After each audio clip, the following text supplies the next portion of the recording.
Semangat pagi, Assalamualaikum warahmatullahi wabarakatuh. Ketemu lagi di mata kuliah Project Management. Mudah-mudahan hasil dari pretest hari kemarin bagus, dan paling tidak Anda sudah ada gambaran seperti apa nanti tes yang akan dihadapi pada saat examnya. Nah, hari ini kita mungkin akan mereview dari buku PM Box yang halamannya itu ada sekitar 700 sampai 800 halaman. Tapi kalau kita bisa ringkas, inilah yang akan saya sampaikan mungkinnya. Jadi ringkasan dari 700 hampir 800 halaman tadi. Nah, kita langsung kepada materi saja mungkin ya. Nah, kalau ada pertanyaan, apa sih sebetulnya yang dimaksud dengan manajemen proyek? Nah, manajemen proyek ini kan terdiri dari dua kata ya. Jadi ada manajemen dan proyek. Manajemen sendiri ini adalah koordinasi. Koordinasi dari apa? Dari berbagai aktivitas. Biasanya aktivitasnya itu adalah perencanaan, pengaturan, pengawasan, pengendalian, dan pengarahan untuk mencapai tujuan. Nah, itu untuk manajemen. Sementara proyek sendiri ini adalah usaha atau aktivitas atau pekerjaan yang sifatnya itu adalah sementara. Jadi kalau project itu dia temporary waktunya itu. Kemudian hasil yang produk atau hasilnya, output yang hasilkannya itu adalah sifatnya unik. Nah, kenapa dikatakan unik? Karena pekerjaan ini bukan pekerjaan rutin. Namanya project itu kan tadi ya ada waktunya, ada awalnya dan ada akhirnya. Itu proyek, beda dengan kegiatan rutin yang memang hari-hari seperti itu gitu ya. Pekerjaan rutin itu misalnya di dalam proses produksi atau manufaktur, atau mungkin ya kegiatan kita sehari-hari ini bukan proyek ya. Nah, tapi kalau untuk proyek sendiri dia sifatnya adalah sementara atau ada waktunya lah, kapan dia mulai dan kapan harus selesai. Kenapa tadi dari hasil dari suatu proyek itu dikatakan unik? Nah, kenapa dikatakan unik? Karena biasanya hasilnya proyek itu adalah, atau proyek yang kita lakukan itu outputnya berbeda dengan output sebelumnya. Kalaupun misalnya sama, contoh misalnya saya dapat proyek membangun jembatan. Sebelumnya saya pernah melakukan pembuatan jembatan juga, tetapi kan ada yang berbeda, misalnya tempatnya yang berbeda. Nah, jadi di dalam proyek sendiri ini biasanya outputnya itu berbeda. Makanya kenapa dikatakan unik. Nah, jadi kalau kita gabungkan di sini manajemen proyek itu berarti kan koordinasi antara aktivitas, aplikasi pengetahuan, keterampilan, teknik dan alat yang digunakan untuk mencapai tujuan proyek. Tentu saja kalau tujuan proyek ini kan tergantung kepada visi dari entitas si pemilik proyek sendiri. Contohnya misalnya pemindahan ibu kota Indonesia ini ke Palangkaraya. Nah, tentu saja kan ini ada tujuannya. Apa sih tujuannya proyek dari pembangunan atau pemindahan ibu kota ini? Misalnya tujuannya adalah untuk pemerataan ekonomi atau untuk mengurangi penduduk di Jakarta. Nah, kan ini ada tujuannya. Kemudian kapan sih proyek ini dilakukan? Mulainya kapan? Kemudian harus selesai itu kapan? Nah, jadi itu. Jadi ada perbedaan antara proyek dengan activity. Ya. Nah, kemudian kita lihat di sini. Jadi kalau Anda lihat di sini di slide yang saya share ini, di sini adalah tahapan proses dari manajemen proyek. Jadi manajemen proyek itu mempunyai 5 tahapan proses. Kita lihat di sini dari kiri atas ke kanan, di kanan atas itu adalah project management process grupnya. Jadi artinya tahapan yang harus dilalui dalam sebuah proyek.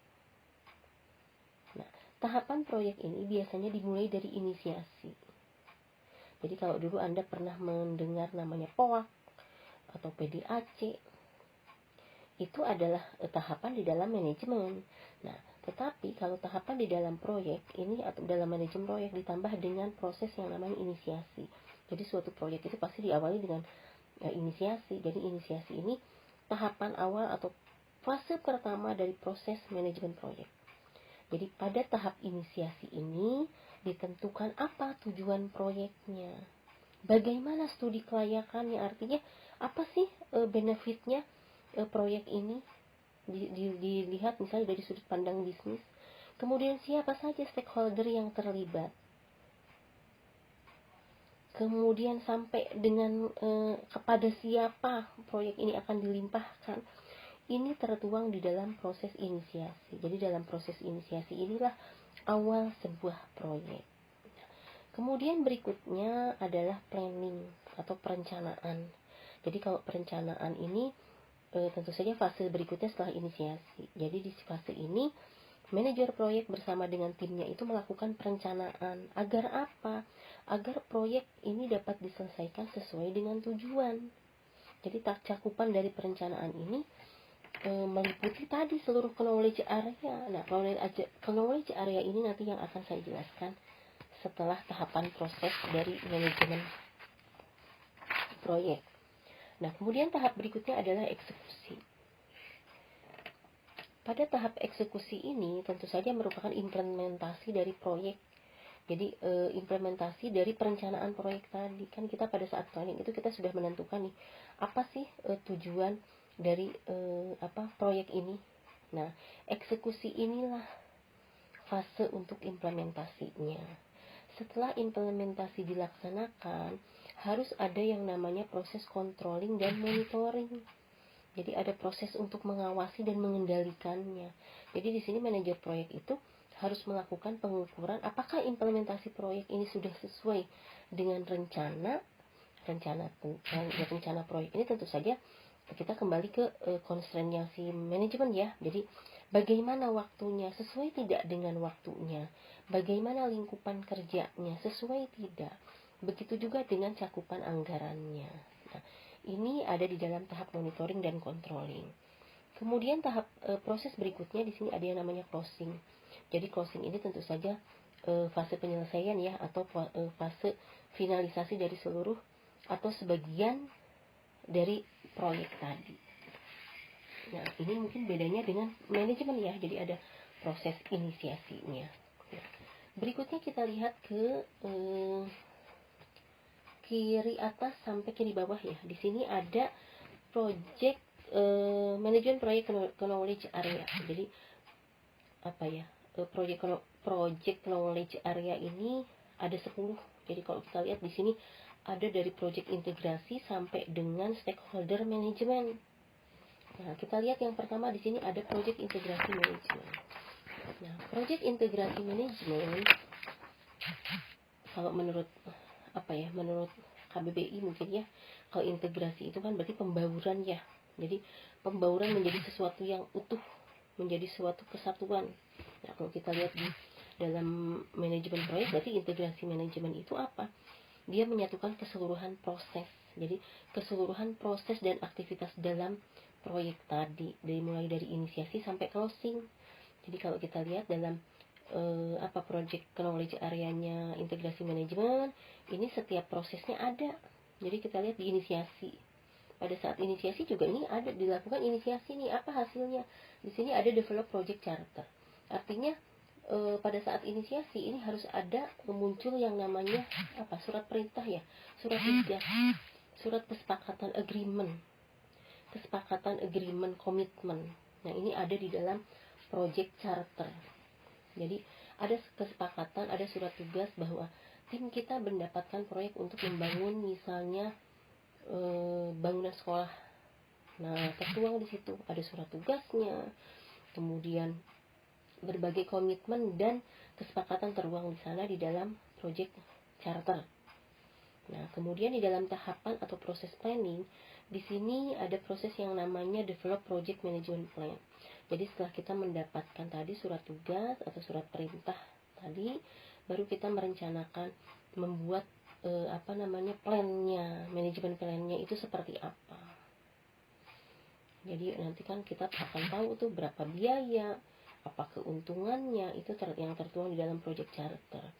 Kemudian setelah tahapan perencanaan, tentu saja tahap berikutnya atau proses berikutnya ada eksekusi. Eksekusi di sini tentu saja kita memanage proyek yang akan kita lakukan tadi.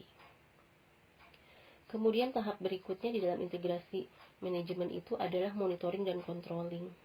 Jadi di sini yang dilakukan adalah memonitor pekerjaan kita, pekerjaan yang menjadi proyek kita. Kemudian kalaupun ada perubahan, berarti kan perubahan itu harus disepakati dulu. Nah, yang terakhir tahap closing, artinya ada close project.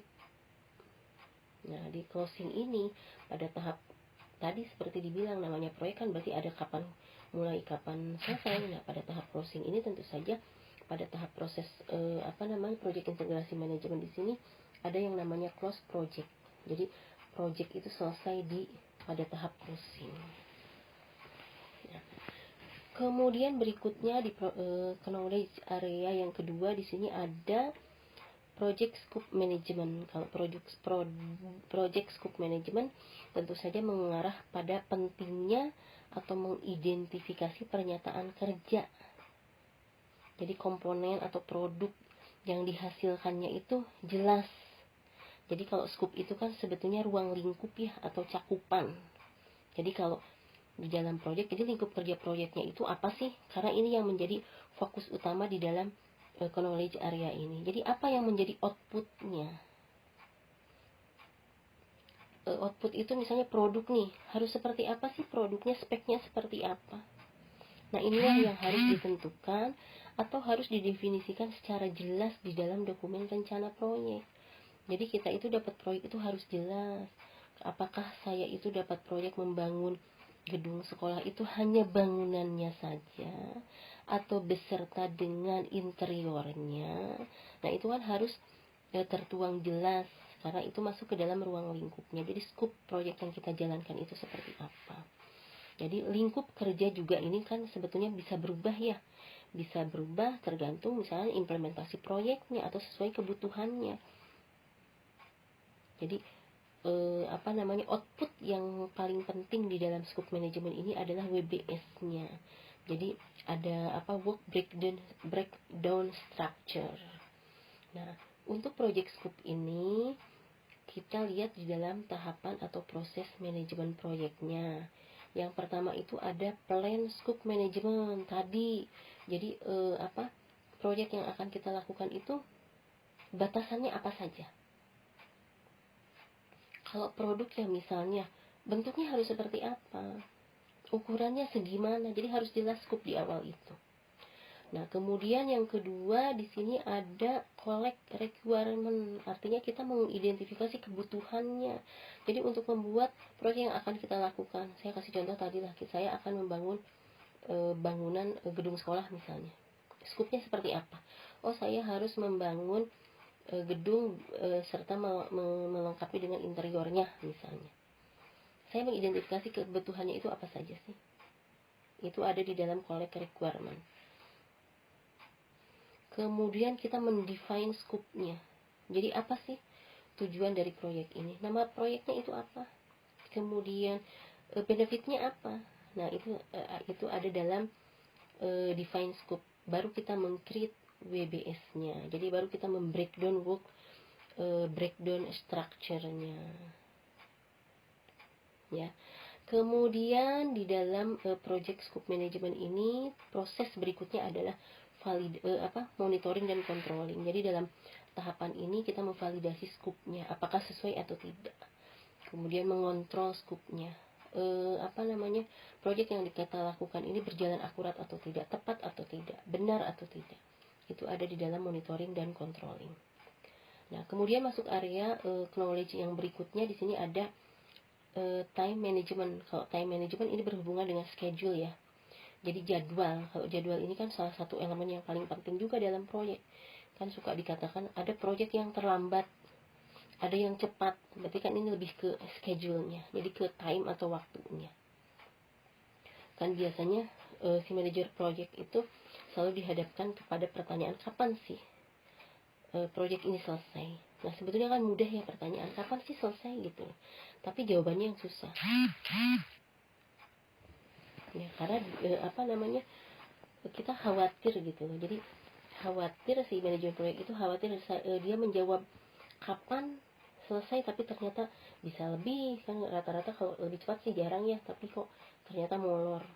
Akhirnya kan si manajer proyek ini biasanya mencari pertanyaan untuk ngeles aja gitu ya. Nah, kemudian di dalam time management, project time management, di sini proses yang harus dilalui adalah dalam planning.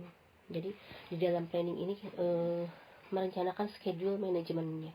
Jadi membuat plan schedule management. Nah, apa yang dilakukan? Di sini membuat perencanaan untuk jadwalnya. Setelah membuat perencanaan, baru perencanaan jadwal ya, baru kita mendefine activity-nya. Artinya kita mengidentifikasi untuk membuat proyek bangunan tadi, apa sih aktivitas yang harus dilakukan. Setelah mengetahui aktivitasnya, kita mengsekuen aktivitasnya. Jadi kita menentukan aktivitas itu berdasarkan urutan. Jadi kalau misalnya membuat bangunan gedung itu, yang harus dibuat atap, dinding, pondasi, kemudian interiornya. Nah, tapi di dalam sequence activity ini kita urutkan. Jadi kalau membuat bangunan itu apa dulu tahapan yang harus dilakukan. Misalnya, harus membuat pondasinya dulu. Kan nggak bisa tiba-tiba kita membuat atapnya tanpa bikin pondasi dulu. Jadi kita urutkan sesuai dengan aktivitas.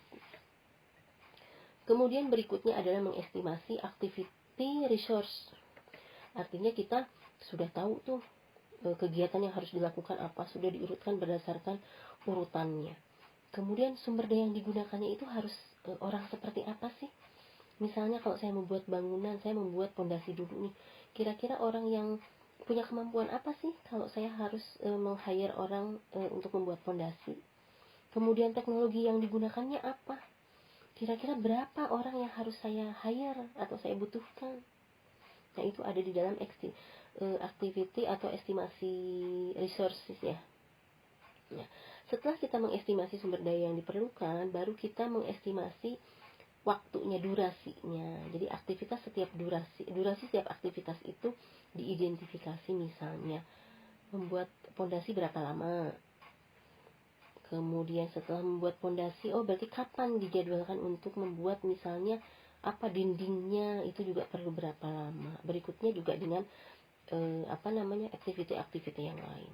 Dan yang terakhir di sini adalah develop schedule. Jadi kalau kita sudah tahu aktivitasnya, sudah mengurutkan, sudah tahu kebutuhannya, baru kita membuat jadwal yang realistis. Nah, itu tadi mengenai project time management atau schedule ya, schedule manajemennya. Nah, kemudian berikutnya adalah quality cost ya, ke dalam project cost management. Jadi kalau project cost management ini di knowledge area, di sini maksudnya untuk mengukur biaya dan produktivitasnya. Jadi kalau cost di sini tentu kaitannya dengan anggaran yang diperlukan untuk menyelesaikan proyek. Jadi setiap aktivitas itu harus diperkirakan berapa biaya yang diperlukan, termasuk biaya sumber daya seperti tenaga kerjanya, materialnya, perlengkapan dan lain-lainnya. Jadi sumber daya atau anggaran untuk seluruh kegiatan proyek ini. Nah, di dalam cost management di sini pada proses planning di sini yang dilakukan adalah plan cost management. Artinya menetapkan kebijakannya. Menetapkan kebijakan, prosedurnya, kemudian bagaimana mendokumentasikan pembiayaannya, pengelolaannya, pengeluaran serta pengendalian biayanya. Jadi dalam plan cost management ini diatur semua kebijakan yang berkaitan dengan biaya, dari mulai bagaimana sih caranya saya mengajukan anggaran, kapan saya harus mengajukan anggaran, itu diatur di dalam plan management cost atau plan cost management. Kemudian berikutnya adalah estimate cost. Jadi di sini memperkirakan berapa biaya yang diperlukan ya, yang diperlukan untuk setiap kegiatan tadi. Jadi kalau kita sudah tahu kegiatannya, orangnya, kita akan tahu berapa anggaran yang diperlukannya. Setelah itu tahap berikutnya adalah determine budget. Artinya kita menggabungkan, mengestimasi biaya kegiatan tadi untuk menentukan budget lainnya. Kemudian di tahap atau di proses berikutnya adalah di proses monitoring dan controlling. Jadi untuk project cost management ini tentu saja harus ada yang namanya control cost. Di sini mengendalikan biaya. Jadi apakah biaya yang dikeluarkan itu sesuai dengan budgetnya, sesuai dengan anggarannya atau tidak. Kalau tidak, kenapa? Apa yang bikin bengkak? Apa yang membuat biaya ini kok sampai harus nambah? Sementara biaya itu biasanya kan sudah ada perjanjian di awal berapa sih biaya proyek ini. Nah, jadi harus ada yang namanya control cost. Kemudian knowledge area berikutnya adalah setelah cost, di sini ada project quality management. Kalau project quality management biasanya begini. Proyek itu kan bisa saja diselesaikan secara tepat waktu dan tepat biaya. Tapi kualitas yang dihasilkan ternyata tidak sesuai dengan standar. Nah, kalau seperti itu, maka proyek boleh dikatakan dia gagal. Jadi perencanaan kualitas di sini juga elemen lagi yang paling penting dalam manajemen proyek itu. Jadi salah satu syarat supaya hasil proyek itu dapat diterima itu adalah kualitasnya harus memenuhi.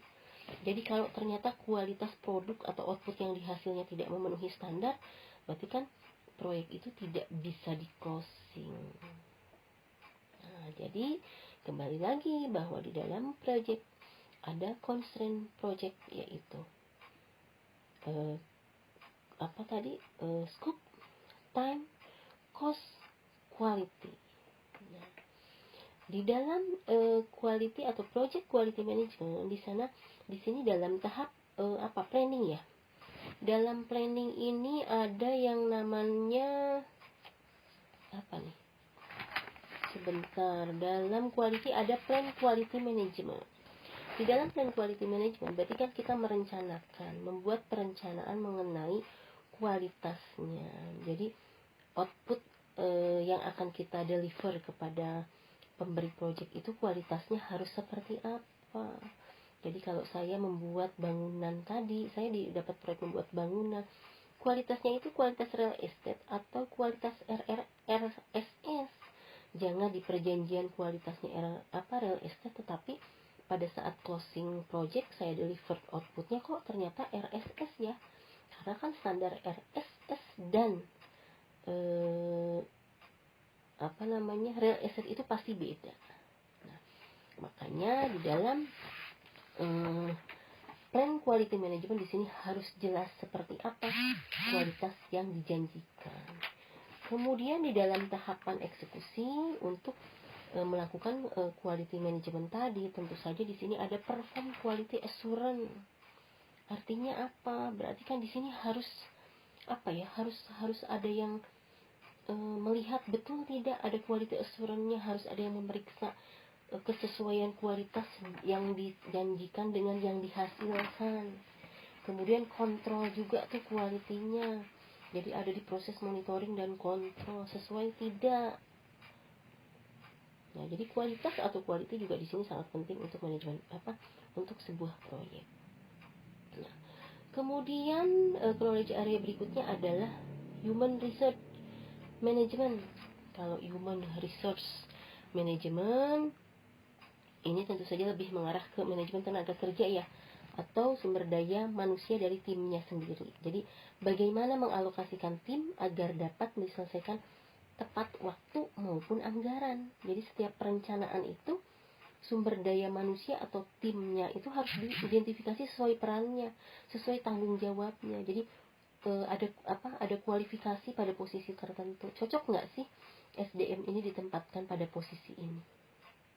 Karena di sini tugas manajer proyek itu mengatur ketersediaan resource dan memastikan timnya itu dapat bekerja dan tetap termotivasi supaya si proyeknya ini selesai. Nah, itu untuk resource management. Jadi pada knowledge area resource management ini, human resource management ini, pada proses planning ada yang namanya human resource management. Artinya kita merencanakan sumber daya yang diperlukan ya. Kemudian pada saat eksekusi proses yang dilakukan itu adalah acquire project team. Artinya kita membuat tim project sesuai dengan kompetensinya. Kemudian develop project team, ini tujuannya untuk meningkatkan skill anggotanya ya, anggota timnya. Kemudian manage project team, jadi ini juga perlu dilakukan. Jadi pimpinan proyek itu memang harus memastikan ketersediaan sumber daya yang pasti, yang dapat memastikan bahwa si proyek ini akan selesai. Nah, kemudian project knowledge area berikutnya adalah project communication management. Jadi kalau komunikasi ini kan sebetulnya sesuatu yang penting ya. Nanti di dalam ujian juga biasanya harus berapa persen sih kemampuan komunikasi ini. Tentu saja kan harus orang yang benar-benar pandai komunikasi ya. Nanti kalau komunikasinya nggak bagus, bisa saja cara penyampaian atau menyampaikan sesuatu dari pemberi proyek kepada tim proyek nanti bisa berbeda. Jadi sekali lagi, komunikasi ini merupakan hal penting untuk menentukan sukses tidaknya suatu proyek. Jadi knowledge area ini memang fungsinya untuk menginformasikan segala sesuatu tentang proyek dari tim dan stakeholder. Jadi apa yang digunakan untuk menginformasikan ini tentang proyek ini, biasanya kan ada rapat, kemudian ada laporan juga mungkin banyak medianya. Nah, semua ini harus diatur sedemikian rupa supaya koordinasi antar tim dan stakeholder ini berjalan lancar. Jadi kalau kita lihat ke project communication management, di sini pada proses planning ada plan communication management. Jadi merencanakan komunikasi yang akan digunakannya seperti apa. Bisa medianya, ya bisa cara untuk menyampaikannya, apakah ada rapat atau laporan, seperti apa ini di dalam plan communication management. Kemudian di dalam eksekusi, di sini juga ada manage communication, artinya melakukan efisiensi, kemudian efektivitas supaya komunikasi antara proyek dan stakeholder ini lancar. Kemudian monitoring dan controlling, jadi ada kontrol komunikasi. Di sini juga harus memastikan bahwa kebutuhan stakeholder ini terpenuhi.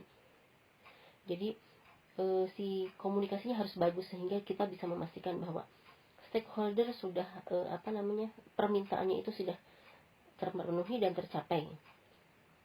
Nah, itu untuk komunikasi. Jadi sekali lagi, komunikasi juga sesuatu yang sangat penting. Jadi kemampuan seseorang di dalam mengelola proyek salah satunya adalah kemampuan untuk komunikasi. Jadi kalau ditanya berapa besar persenannya, ya harus besar. Kalau bisa ya mungkin 100% dia skill komunikasinya bagus. Kemudian berikutnya project risk management. Kalau project risk management tentu saja di sini adalah merencanakan manajemen resikonya. Jadi mengidentifikasi resikonya, menganalisis perencanaan, respon dan pengendaliannya. Jadi manajemen resiko proyek ini dimulai dari mengidentifikasi segala risiko yang mungkin akan terjadi.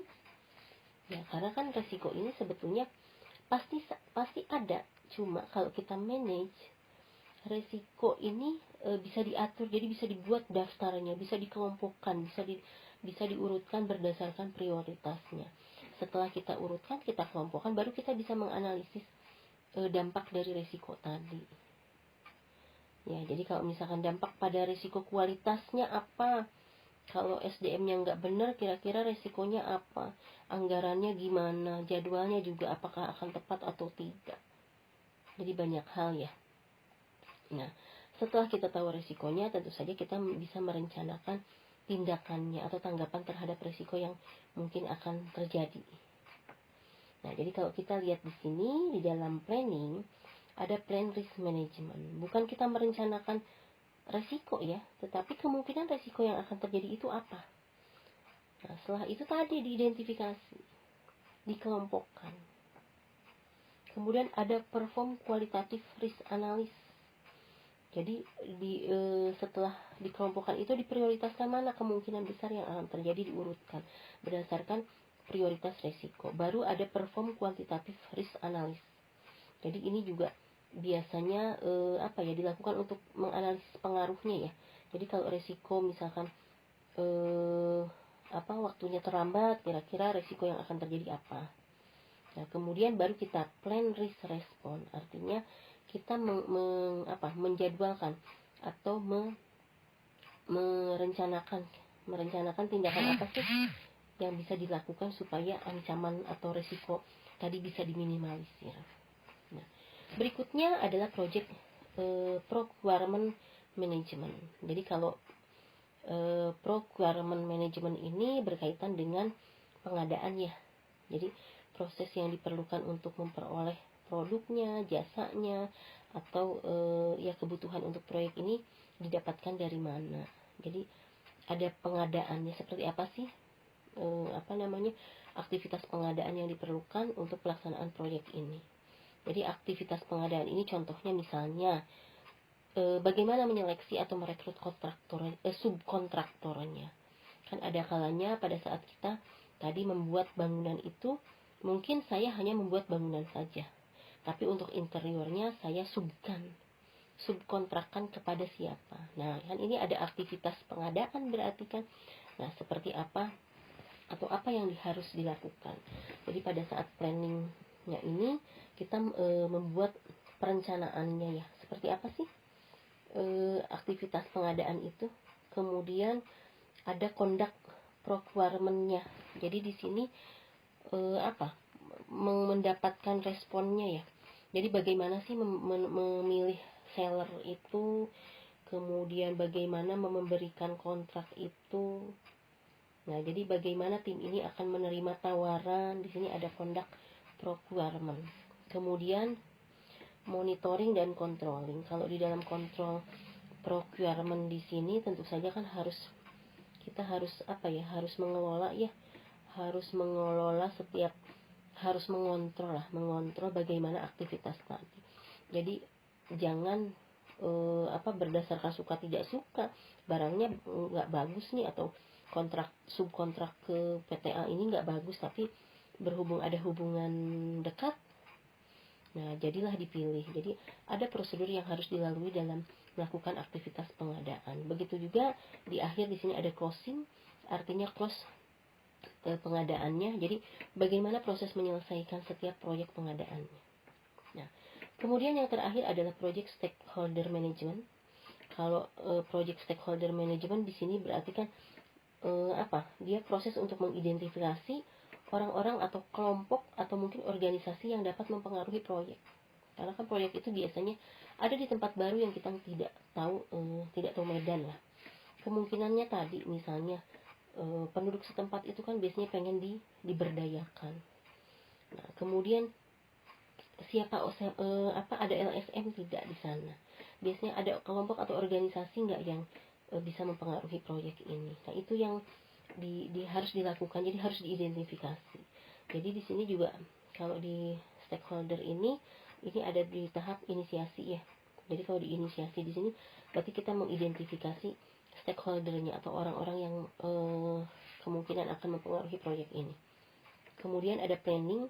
Kalau di planning ini tentu saja plan stakeholder management. Jadi kita membuat perencanaan siapa yang, jadi kita memetakan dampak ya, dampak yang ditimbulkan atau ya dampak yang ditimbulkan oleh masing-masing stakeholder. Kemudian di sini pada saat tahap eksekusinya kita harus bisa memanage stakeholder. Ya, kalau kita memanage stakeholder, artinya kita tadi jadi saat proyek berjalan ini, manajer proyek harus mengupdate informasi segala perkembangan terbaru tentang proyek. Jadi harus bisa memanage ekspektasi dan berusaha memenuhi kebutuhan stakeholder. Nah, kemudian di sini ada stakeholder engagement pada tahap atau proses monitoring controlling. Artinya kita harus memantau stakeholder yang terlibat. Nah, jadi itu mungkin teman-teman. Jadi tadi ada project management process grupnya, kemudian ada knowledge area-nya. Jadi manajemen proyek itu terdiri dari ini ya, dari project management process dan knowledge area. Untuk berikutnya